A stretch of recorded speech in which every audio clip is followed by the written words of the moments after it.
Hi viewers, welcome to our channel. ప్రస్తుతం మనతో పాటు senior journalist Damoh Bala sir వారితో మాట్లాడారు.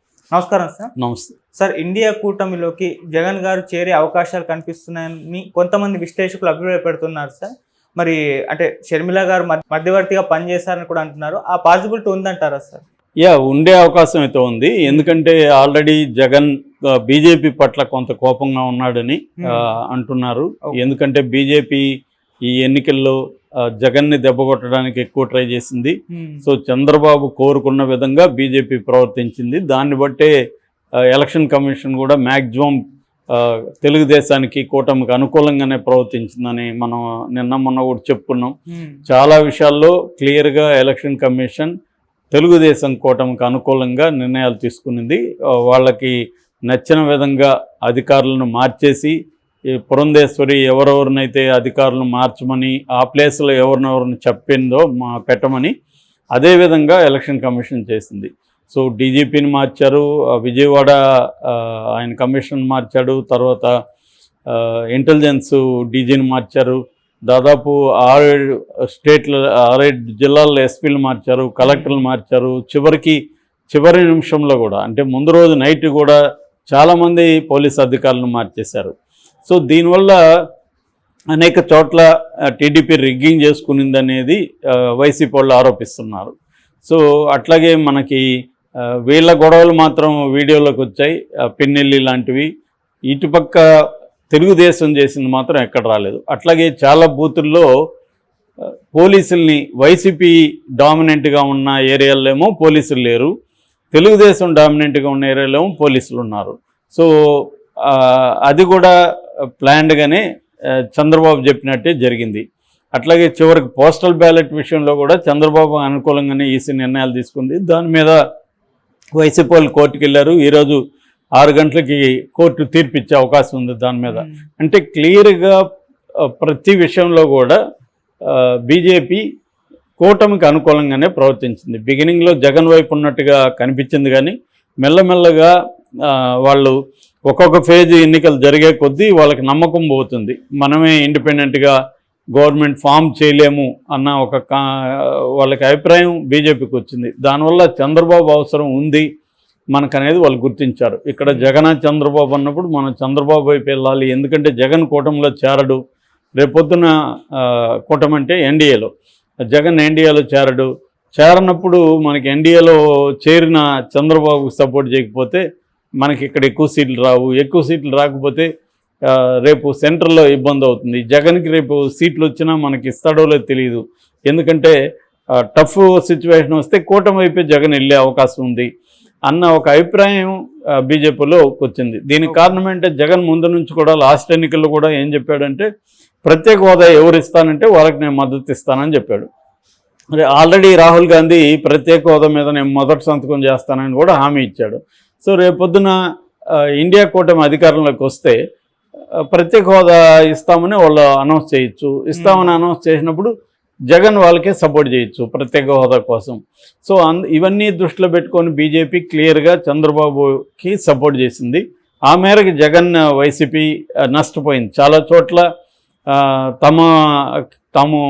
తమకు పడాల్సిన ఓట్లు పడకుండా వీళ్ళు రిగ్గింగ్లు చేయడం ఇవన్నీ చేశారు. పోలీస్ అధికారులు ఎక్కువగా వైసీపీ వాళ్ళ మీద కేసులు పెట్టి హరాస్ చేయడం, ఇలాగ ప్రతి నిర్ణయంలో కూడా ప్రజలకి లబ్ధిదారులకి ఎలక్షన్ ముందు డబ్బులు వేయడానికి హైకోర్టు వేయమని 1 డే టైం ఇచ్చినా కూడా దాన్ని కూడా వీళ్ళు కేర్ చేయకుండా హైకోర్టు ఉత్తర్వును కూడా ధిక్కరించి ఎలక్షన్ కమిషన్ చంద్రబాబు వైపే నిలిచింది.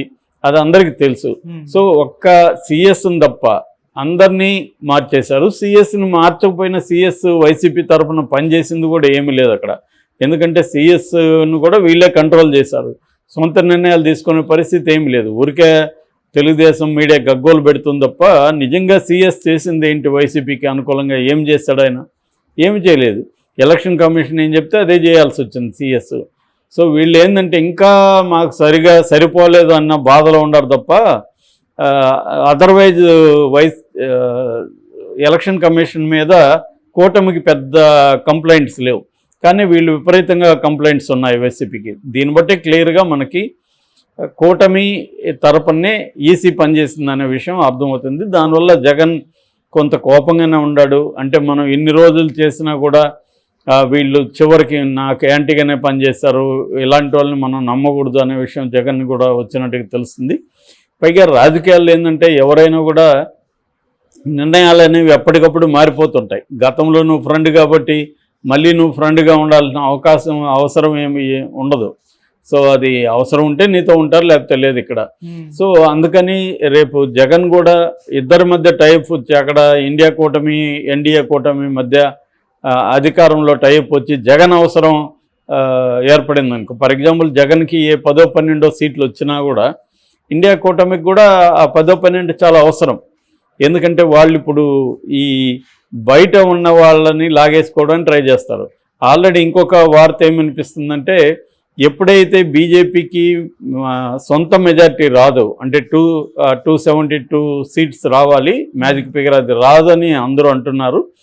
అది కానీ రాకపోతే ఆర్ఎస్ఎస్ నాగపూర్ కేంద్రంగా పనిచేస్తున్న ఆర్ఎస్ఎస్ మోడీ స్థానంలోకి నితిన్ గడ్కరీని తీసుకొచ్చే అవకాశం కూడా ఉందని చెప్తున్నారు. ఇది ఊహించే ముందే మోడీ అండ్ అమిత్ షాలు నితిన్ గడ్కరీని ఓడించడానికి కూడా శాయశక్తుల్లో ట్రై చేశారని, దాదాపు 150,000 ఓట్లని వాళ్ళు గల్లంతు చేశారని కూడా ఒక వార్త వచ్చింది. అందుకనే ఆయన నియోజకవర్గంలో మోడీ షాలు వెళ్ళి క్యాంపెయిన్ కూడా చేయలేదు. అంటే క్లియర్గా మోడీకి అమిత్ షాకి మధ్య వాళ్ళకి ఇతర బీజేపీలో ఉన్న వాళ్ళకి లేదా ఆర్ఎస్ఎస్కి మధ్య ఒక కోల్డ్ వార్ అయితే నడుస్తుంది. సో ఈ కోల్డ్ వార్లో సక్సెస్ఫుల్గా బీజేపీ ఇండిపెండెంట్గా గవర్నమెంట్ ఫామ్ చేసే స్ట్రెంగ్త్ వాళ్ళకి ఓన్గా వస్తే పర్వాలేదు. రాని కండిషన్లలో ఆర్ఎస్ఎస్ వేరే రకమైన నిర్ణయాలు తీసుకునే అవకాశం ఉంది. ఎందుకంటే అనేక విషయాల్లో ఆర్ఎస్ఎస్ని కూడా ధిక్కరిస్తున్నాడు మోడీ. సో ఆ రకంగా కొంత లిబరల్గా ఉంటున్న గడ్కరీని పెట్టచ్చు. గడ్కరీని పెట్టినప్పుడు ఏంటంటే దేశవ్యాప్తంగా అనేక పార్టీల్లో తమకు సపోర్ట్ తీసుకోవడానికి గడ్కరీ ఒప్పించగలుగుతాడు. ఎందుకంటే ఆయనకి వాజ్పేయి లాగా లిబరల్ ఫేస్ ఉంది. వీళ్ళిద్దరేమో తీవ్రవాది బ్యాచ్ వీళ్ళు, ఎవరు మోడీ అండ్ అమిత్ షా. అందుకని ప్రతి పార్టీకి కూడా వాళ్ళతో మిత్రపక్షంలో ఉన్నా కూడా కోపమే ఉంది. ఇప్పుడు చంద్రబాబు మిత్రపక్షంగా ఉన్నా కూడా నా అరెస్టుకు వీళ్ళే తెలుగుదేశం నాయకుల్లో కూడా ఉంది. అందువల్ల వాళ్ళ సమయం చూస్తే వాళ్ళు కూడా బీజేపీని దెబ్బ కొట్టే సమయం వస్తే కొట్టేస్తారు. వాళ్ళకేమి దాని పట్ల ఏమి ఇది కన్సర్న్ ఉండదు. జగన్ కూడా అంతే. జగన్ కూడా ఈ 10 ఏళ్లలో కేసుల్ని ముందుకి వెనక్కి తీసుకెళ్లకుండా కత్తుల్లాగా జగన్ మీద తల మీద ఏలాడదీస్తూ ఉన్నారు బీజేపీ వాళ్ళు. ఆ కోపం జగన్లో కూడా ఉంటుంది కదా. విధి లేక మనకి ఎవరైనా లొంగి ఉండొచ్చు, కానీ వాళ్ళకి ఛాన్స్ దొరికినప్పుడు మన మీద కక్ష తీర్చుకుంటారు. సో అదే పద్ధతిలో జగన్ కూడా ఉన్నాడు. సో ఇప్పుడు సోనియా గాంధీ కొంత హోప్ రావడంతో వాళ్ళు యాక్టివ్ అయినారని చెప్తున్నారు. సో షర్మిల ద్వారా రాయబారం పంపించారని, వీడియో కాల్లో కూడా మాట్లాడారని ఒక వార్త అయితే బయటకు వచ్చింది. ఇది ఎంత నిజమో తెలియదు, కానీ పాజిబుల్ అయితే పాజిబుల్. ఎందుకంటే ఎలక్షన్ ముందే వీళ్ళు కొంత మాట్లాడి పెట్టుకోవాల్సిన అవసరం అయితే కనబడుతుంది. రేపు పొద్దున సింగిల్ లార్జెస్ట్ పార్టీగా బీజేపీ వచ్చినప్పుడు బీజేపీని పిలుస్తారు రాష్ట్రపతి. వాళ్ళు ప్రూవ్ చేసుకోవాల్సి ఉంటుంది. ప్రూవ్ చేసుకోలేని కండిషన్లు వీళ్ళు కూడా మాకు ఎంత మద్దతు ఉందని వీళ్ళందరూ లిస్ట్ ఇస్తారు ఎలాగో రేపు పొద్దున. సో ఇది కొంత డ్రామా నడుస్తుంది. టైట్గా కానీ వస్తే, టైట్గా రాకుండా ఎన్డీఏ కూటమి అధికారంలోకి వచ్చేస్తే ఓకే, రానప్పుడు ఇవన్నీ పాసిబిలిటీస్ ఉన్నాయి. ఎందుకన్నా మంచిదని ఎలక్షన్ ముందే కూటమి వాళ్ళు కూడా వివిధ పార్టీల్ని కాంటాక్ట్ చేస్తున్నట్టుగా మనకు తెలుస్తుంది. నిన్న జైరాం రమేష్ కూడా ఇదే విషయాన్ని చెప్పాడు విలేకరుల సమావేశంలో. మేము ఖచ్చితంగా ట్రై చేస్తాము అనేక పార్టీలను అనేసి. ఆ రకంగా బీజేపీతో కొద్దిగా ఇబ్బందిగా ఉంటున్న జగన్ ఖచ్చితంగా ఇటువైపు వెళ్ళే అవకాశం ఉంది. ఆల్రెడీ బీజేపీ వాళ్ళు కూడా కాంటాక్ట్ చేశారు కాబట్టి ఆ వైపుగా వెళ్ళే అవకాశాలు అయితే లేకపోలేదు. Okay sir, thank you so much. రాని కండిషన్లలో ఆర్ఎస్ఎస్ వేరే రకమైన నిర్ణయాలు తీసుకునే అవకాశం ఉంది. ఎందుకంటే అనేక విషయాల్లో ఆర్ఎస్ఎస్ని కూడా ధిక్కరిస్తున్నాడు మోడీ.